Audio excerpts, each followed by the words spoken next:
The Paragons are some of the strongest towers in Bloons TD6, but they're also some of the most expensive. Even the cheapest Paragons cost more than almost any tier 5 tower, and on the pricey end, the Paragons are more expensive than even the vengeful true Sun God. But what if there was a way to unlock this power for less than the cost of a low-end tier 4 and absolutely shred Bloons for almost no money? This is the Paragonomics mod, and it has an interesting ability. It lets you create subprime Paragons with negative degrees for an insanely low price, as low as 1% of the original Paragon cost. But considering that this is one of the more balanced mods in Bloons TD6, there is a drawback to this. The Paragon is heavily nerfed. But how bad is a subprime Paragon exactly? I tested every single one to find out. Now the way this mod works is pretty simple. You're able to create a cheap negative degree Paragon at first, but you can invest more money later to make it a stronger degree. I won't be doing that today, but if you want to see me mess around more with this mod, make sure to leave a like on this video. But for today's challenge, the rules are pretty simple. I'll just be using the 3 tier 5s of the Paragon tower along with as few support towers as possible to make them survive long enough to get the subprime Paragon. That way I can compare how quickly I can get each Paragon. And just to keep things fair, I'll be testing all of these on easy mode with Ben as the hero and the best map possible for each Paragon, which will probably be logs in most cases, but might be different for some Paragons.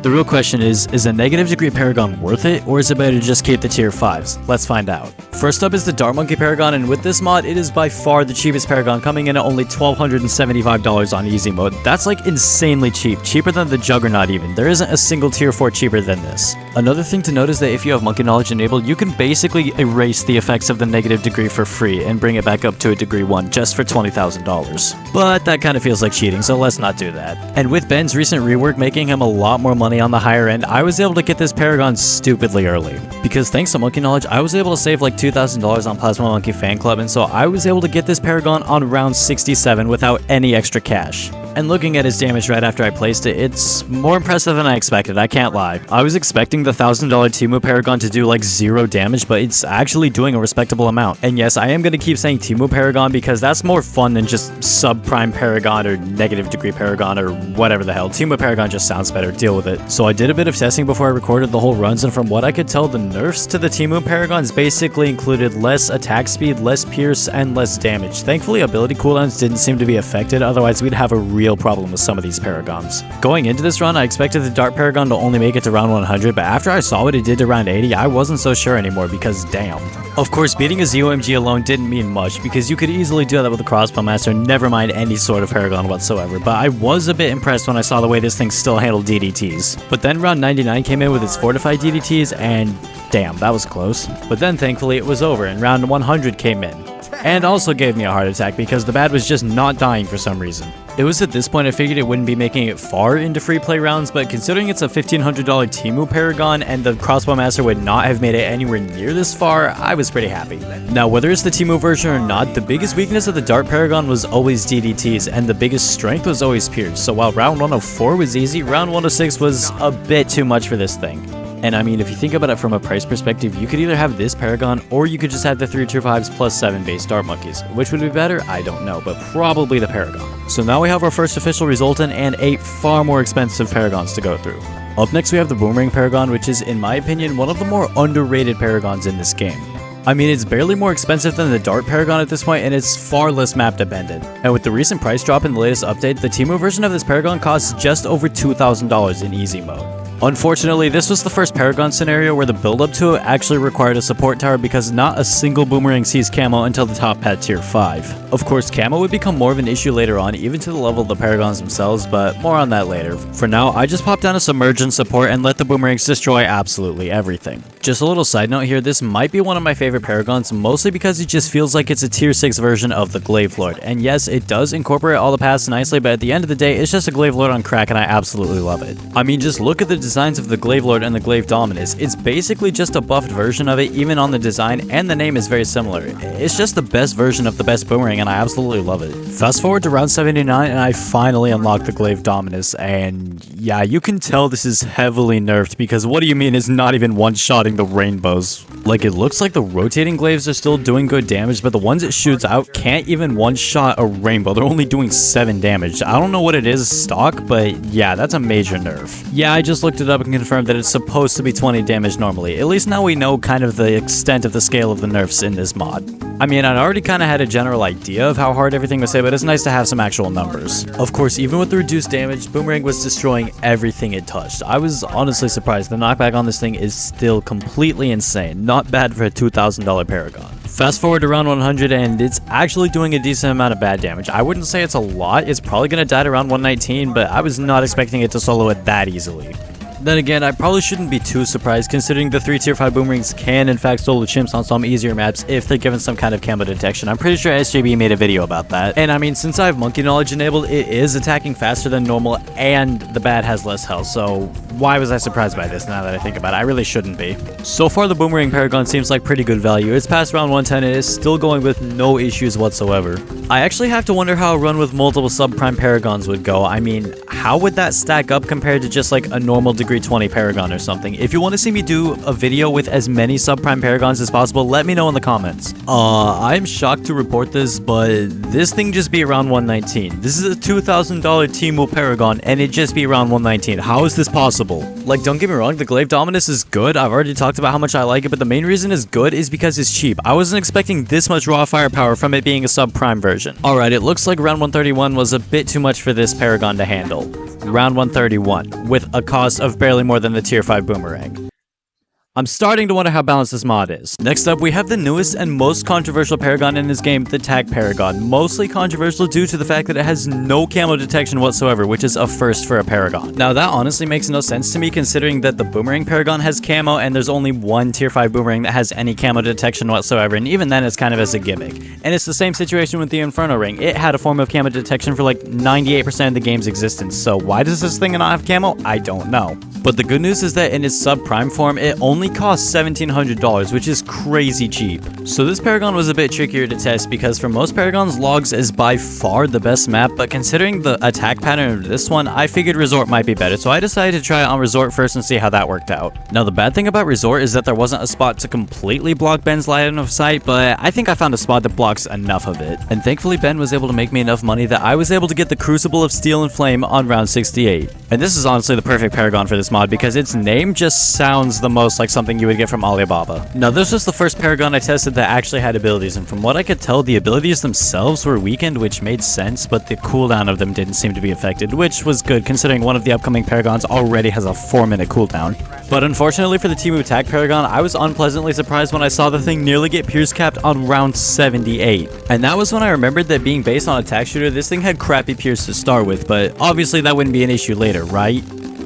After a little damage test on round 85, I saw that the ability was still able to one-shot ZOMGs, which is a good sign, but considering it does 50k damage normally, yeah, that isn't saying much. Now, you might be going to the comments and saying, Shadow, why didn't you test it against the round 100 bad? It has 28k health, so you could probably see how much weaker it is now. Well, unfortunately, there was a small problem with that, and it was called round 94, because on Resort, no matter what I did, there were just too many super ceramics, and I wasn't able to clear them. I tried the ability that increases the radius, I tried the nuke ability, I tried both in combination trying to time the cooldowns, but there was just too many bloons and it completely got pierce capped. Sorry about forgetting the ability names, I've maybe used this Paragon 3 times. So this was the first Paragon that actually seemed kind of balanced with this mod because honestly it did seem about $1,700 better than just the 3 tier 5s, unlike the Boomerang, which was an absolute menace. But I wasn't ready to give up on this thing just yet, so I hopped over to Logs to test out the Paragon there. And I was genuinely surprised when it did better. It handled round 94 without much difficulty and round 96 with a little difficulty, but of course round 98 was too much. Guess I can't really blame it there. But unfortunately, even though I had really high hopes for it, the Temu Tag Paragon turned out to be a major disappointment.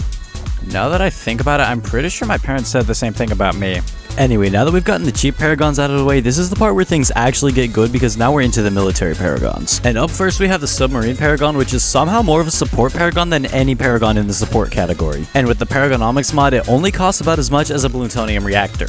Now, I'm personally a bit conflicted about the Submarine Paragon itself because it's just a weird mix of damage and support, and it's not really that good at either, but I guess it's still technically on the cheaper side of the Paragon, so I guess it can be forgiven for that. But I've always been a fan of the Submarine as a tower. All of its paths just work really well with each other and it's just really fun to use. There's also this cool thing where you can beat chimps without using anything except an axis of subs. There was actually a different axis that used subs in real life a long time ago, but I don't think I'm supposed to talk about that. Anyway, World War II jokes aside, it's time to work on getting this Paragon. Thankfully, the subs destroyed literally everything, and it was stupidly easy to get the $3,400 Temu sub Paragon on round 74. Guys, I apologize for calling all these the Temu Paragons, but like I said earlier, the other names for them just aren't that good. If you have other name suggestions, let me know in the comments. Anyway, a few rounds after getting the Paragon, I discovered something completely unexpected. For some reason, when it's unsubmerged, it gets completely curb stomped by Super Ceramics. It deals with mobs just fine, but the Super Ceramics absolutely destroy it. But then surprisingly, when it's submerged, it actually has somewhat decent mob damage and completely nukes the ceramics. I remember like a year ago I made a video about the sub Paragon, whether or not it was better submerged, and I can honestly say that video was wrong. It's not often I admit I'm wrong, so this is basically a historic moment. Anyway, the good news is that submerged is actually solid now, but the bad news is that I've had to micro the crap out of this Paragon for the last 10 rounds, and I don't know how much longer it's gonna last. Another couple things I've noticed about the Temu sub is that it is awful at handling DDTs when submerged, but it's pretty good at handling everything else less than a ZOMG. So basically just set it on strong, take out all the strong balloons, and then just clean up everything else. And after barely making it to round 99, it's time to finally try out the nuke ability on the bad, and okay, it didn't quite one-shot everything, but pretty close. And then the Temu sub died to round 102, which I kind of expected considering the way it struggled through the 90s, but it's still sad to see, I can't lie. Next up, we had the Paragon that I was personally the most excited to test, and that was the Navar of the Seas, which I figured would be one of the most powerful Paragons because even in Temu form, most of its power comes from the hooks. Honestly, Temu should just sponsor me at this point. I'm name dropping the fuck out of them. Anyway, power level aside, the cool thing about this Paragon is that it's one of the quickest builds out of all the Paragons because you can just get a Merchantman up almost immediately and start earning a ton of money for the tier 5s. Plus, Pirate Lord gives you extra money. Now, you've seen the rounds I've gotten the other Paragons around so far, usually late 60s to early 70s. I'm gonna give you a few seconds to guess what round I ended up getting this Paragon at. And while I do that, if you haven't left a like on the video and subscribed already, make sure to do so because these videos take a lot of effort to make and I appreciate every bit of support I get. Because like, life's crazy right now. I'm not asking for any donations or anything. I save all the begging for the live streams, but like, if you could just hit that subscribe button, I'd really appreciate it. Anyway, time to finally reveal it. The round I was able to get this Paragon on was round 59 because even though it was only $46.75, I had extra farming to make it super quick. I gotta love this mod, man. It's not super powerful, and I don't know if it's any good against bosses, but it's fun as hell. The one concerning thing I did notice with this Paragon is that it didn't seem to be one-shotting the ceramics with the planes. But thankfully, the hooks were strong enough that everything before round 100 was free, and I was able to destroy the bad without using the hook ability. And at this point, I was feeling optimistic for the future. I mean, every balloon before round 100 had been yanked quicker than the money out of my bank account after I had to pay alimony to both of my ex-wives. So yeah, my prediction is that this thing would have gotten to round 140 or at least round 138 because admittedly the DDT rush on that round was absolutely insane. I mean, this is the Navar, one of the most powerful Paragons. It should get really far, right? And it died to round 104. What the fuck? Nah, man, the balancing on this mod is whack as hell because how is a Boomerang getting to round 130 and the Navar dies to 104? How? Like, I'm just rewatching everything later and it still doesn't make sense to me. Oh well, at least this Paragon makes more money so I can buy more negative degree Paragons, that's a plus. But thankfully after that disastrous performance was the Goliath Doomship, the most expensive and the strongest Paragon. Although neither of those really apply here because obviously in this mod the power levels are completely screwed and this Paragon still costs less than $8,000 in medium mode. But at this point I didn't just hope this Paragon would be good, I needed it to be good because otherwise the Paragonomics military category would be more disappointing than version 43 Rosalia. And trust me when I say that's a pretty high standard for disappointment. Of course, there was an immediate downside to saving up for this Paragon, and that was the actual save up, because the tier 5 aces are quite expensive, even with Monkey Knowledge making each tier 5 10% cheaper and Ben giving extra money. And in the end, I barely got the thing just in time to deal with the first DDTs. Although to its credit, it basically insta-killed the DDTs, so that's good. It's also interesting to point out that even though I basically speedran this Paragon, it was actually a technically higher degree than the others because I ended up having to get more pops in order to get it. Also, man, I can't lie, I wish my mic volume was just more consistent. Like, I'm talking the same volume throughout all of it, it just picks it up weird. I don't even know. If you have any good mic recommendations, let me know in the comments. Anyway, the plane easily destroyed everything before round 100 without even using the ability, which was to be expected considering how much it costs. And yes, I know it's still a $7,600 Paragon, but it's still the king of the Paragons, alright? I'm basically just the #1 military Paragon glazer at this point. I love all of them, except for maybe the sub-Paragon. Like, I don't hate the sub-Paragon, it's just complicated. I genuinely don't know what to talk about anymore. Anyway, I kept going until round 119 with this Teemu Ace Paragon, and I didn't even need to use the ability. I'm honestly impressed. Almost none of the other Paragons have made it this far. I say almost because the Boomerang somehow did for some weird reason. Because no matter how confused you are about how well the Boomerang Paragon did, trust me, I'm more confused. So I decided to see how long I could survive with the Teemu Doom ship without using a single ability, and it made it all the way to round 124, but I knew it had a lot more potential because this ability is devastating. And after quite a few sweaty rounds and a few more deaths, I came to the conclusion that I suck at Ace Micro and I should probably be publicly executed. And even though I was able to clutch more than a few rounds with the ability and some use of Wing Monkey, the one round I couldn't save was round 138 because there was just too many DDTs. I gotta be honest with you guys, I hate DDTs.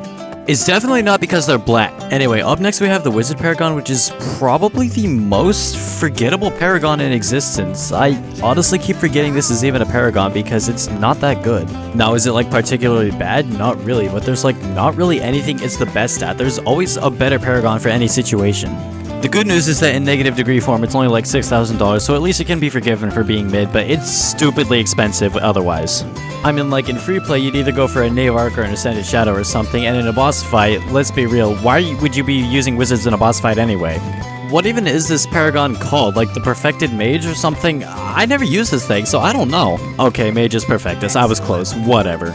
I really need to do a deep dive or something into why this Paragon is so forgettable because I swear I just genuinely do not remember its existence half the time. Also, for the 3 people out there that actually stand the Wizard Paragon, don't crucify me in the comments. Or do crucify me in the comments, I don't care. I'll grab a bucket of popcorn and watch the drama unfold. Anyway, thanks to the Wizards themselves being really overpowered, I was able to get this Paragon in round 79 just in time to deal with the ZOMG. And to its credit, it did absolutely shred it, but it's the second most expensive Paragon. I would have been sad if it didn't. Now, after experimenting a bit with the Teemu version of this Paragon, I found out a couple things. For one thing, the Phoenix Explosion ability is mostly useless in this mode as it's gotten nerfed enough that it really just kills all your mana for nothing and leaves you with no defense. Now, the Metamorphosis ability, that's the only solid thing about this Paragon, though it has a stupidly long cooldown. Honestly, this thing and the Sub-Paragon are the most similar in terms of Paragons. They both have really strong abilities that are locked behind the most crazy long cooldown known to man that drives you absolutely insane when you're waiting for it. Of course, the downside with the Wizard is that it's completely useless after you use that ability because then you have no more mana.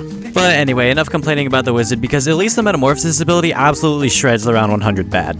But yeah, overall, out of the subprime Paragons, this one seems to be decent. Not spectacular, but fairly decent, which is kind of where it fits in the normal game, actually.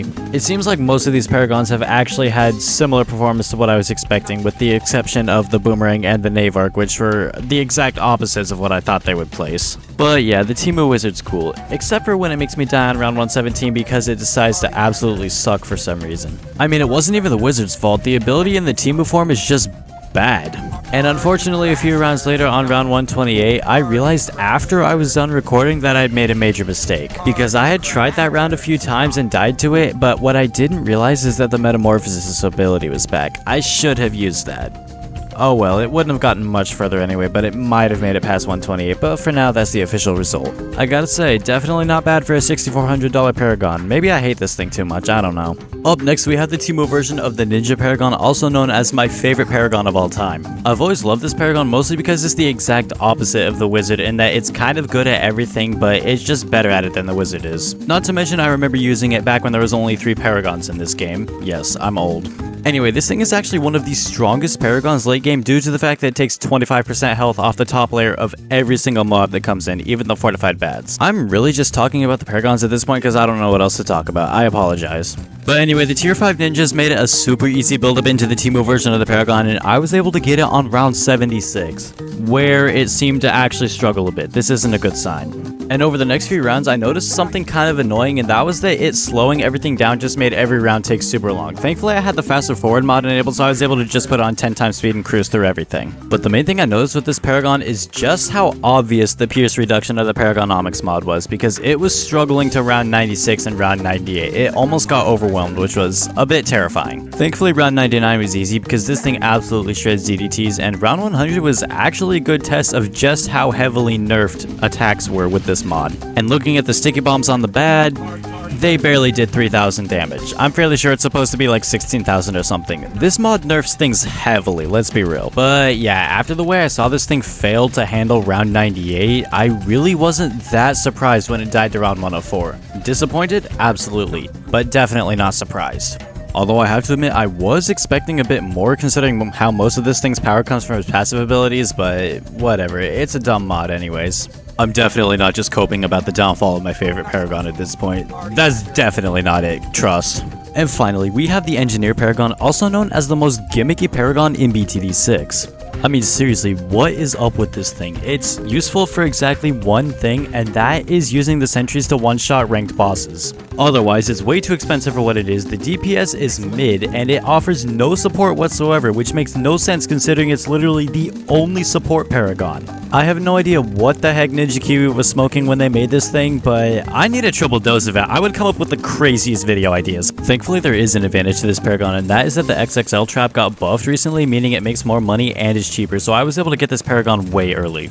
Now, don't get me wrong, it's not as early as some of the Paragons, but considering I had to buy a whole Ultra Boost, round 66 is not bad. And once I got all 3 sentries down, I found out that this Paragon was actually decent. And unlike the other Paragons, the round that I got it on actually mattered because of its self-overclocking ability.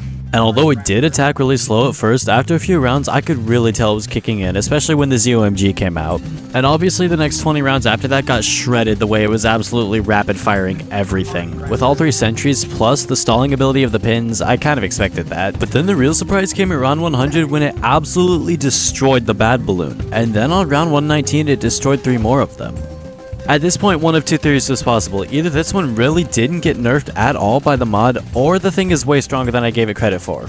But don't get me wrong, I'm still pissed that there's exactly 0 support from the support Paragon. And over the next few rounds, I kept expecting this thing to get overwhelmed and leak some lives, but it just didn't happen. It just kept destroying everything. ZOMGs, DDTs, fortified of everything. I was genuinely shocked at this point. But the most shocking moment of all was when a bit of Sentry Micro allowed me to take out round 138, thus making this thing last the longest out of any of the subprime Temu Paragons. At this point, I thought my shock level had pretty much maxed out, and then it somehow beat round 140. Unfortunately, round 143 soon after had too many bads, and that was the end of the Engineer Paragon's run, but still, that was way longer than I expected. I'm not gonna put a "that's what she said" joke there, feel free to put one in the comments, I don't care. And so, after 9 Temu Paragons tested, over 2 hours of recording, and many uses of saying the word Temu, I came to the conclusion that this mod is stupidly imbalanced. But anyway guys, if you want to see me test out the negative degree Paragons against boss balloons, make sure to let me know in the comments. Anyway, thank you so much for watching. Make sure to leave a like on this video and subscribe to my channel for more balloons awesomeness, and make sure to use creator code ShadowViperBTD in the balloon shop. Thank you so much for watching, and I'll see you in the next video.